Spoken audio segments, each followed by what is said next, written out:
বরিশালের মানুষ আমরা কিন্তু পাটায় ভাত ঝোলা খাই। ভরে গেল সব। ঝোলা ভরে গেল। আমরা পাটায় ভাত খেতে অনেক পছন্দ করি। একটু লবণ লন। নুন লো নুন লো নুন লো নুন লো। নুন লো যতগুলো মুখ আইছে জায়গা হন মুখ দেও যাইছে সেই স্বাদ মামা, সেই স্বাদ। এই দেখ গোটা রেসুস কে। এগুলো আমি নিতে পারি না আমার ভাত কই? ছোটবেলায় যখন শুনতাম আম্মু আলু ভাজি করছে, এক দৌড়ে বাসায় গিয়ে মনটা একদম ফ্রেশ করে আলু ভাজি দিয়ে ভাত খাইতাম। আর শাপলা, তারপরে হচ্ছে ইলিশ মাছ, আহারে সোনালি শৈশব দিন। আলু ভাজি আমার এত পছন্দ যে এটার নাম শুনলেও আমার ভালো লাগে, এখনও আমি এটা খাই আর এত ভালো লাগে। তা আজকে হচ্ছে আমি রান্নাবান্না করতেছিলাম, এর ভিতরে হচ্ছে হালকা পেঁয়াজ কুচি আর মরিচ, সাথে হচ্ছে একটু বোম্বাই মরিচ দিছি, আবার শুকনো মরিচও দিয়ে দিয়েছি। কিন্তু আলু ভাজি শেষ করে দেন হচ্ছে এখানে একটু চিকেন ফ্রাই করতেছিলাম। এটা আমি না, আমার মামি দিয়ে রাখছে। আর এই যে সে হচ্ছে ঝাল রোস্ট করে রাখছিল, সাথে আবার পোলাও ভাতও করে রাখছে। আর আজকে তো পুরা ভর্তা দিবস, মানে আজকে সব ভর্তা হবে। কাজির ভাত দিয়ে ভর্তা খেতে চাইছিলাম, বাট অনেক জায়গায় খুঁজেছে, সরি খুদের ভাত, কিন্তু কোথাও এই খুদটা পাই নাই, তো এর জন্য ভাত দিয়ে আমাদেরকে ভর্তা খাইতে হয়েছে। মানে আমি খুদটাও অনেক বেশি পছন্দ করি।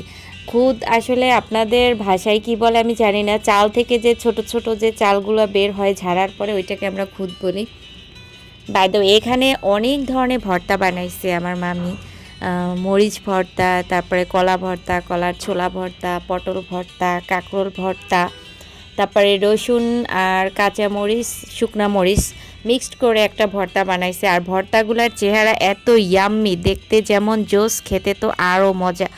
কিন্তু এত পরিমাণে ঝাল হয়েছে গাইস, ভর্তাগুলা মুখে দিয়ে আমি ঝালে পরবর্তীতে হচ্ছে আমি ভাত দিয়ে খেতেও পারি না লাস্টের কয়েক পদের ভর্তা।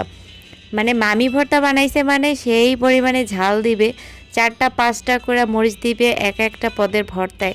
আর এই ভর্তাগুলো এত পরিমাণে লোভনীয়। আমার মতো ভর্তা লাভার কে কে আছেন বলেন তো, হাত পাও তোলেন। আমি ফার্স্টেই হচ্ছে একটু রোস্ট নিছি লেগ পিস, আর এটা দিয়ে হচ্ছে পোলাওটা খাবো। এটাও এত মজা হয়েছে, তো এটা খাওয়ার পরে আমি ভর্তাগুলা খুব ভালো করে খেতে পারি নাই, কারণ ভর্তায় অনেক ঝাল ছিল।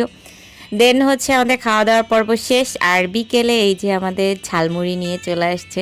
ঝালমুড়ি খেতে আমাদের অনেক বেশি ভাল লাগে। এখন অনেকেই বলবেন যে আপু আপনি যা খান সবই তো ভাল লাগে। হ্যাঁ, খাওয়ার মতো যদি হয় তাহলে সবই খেতে ভালো লাগে।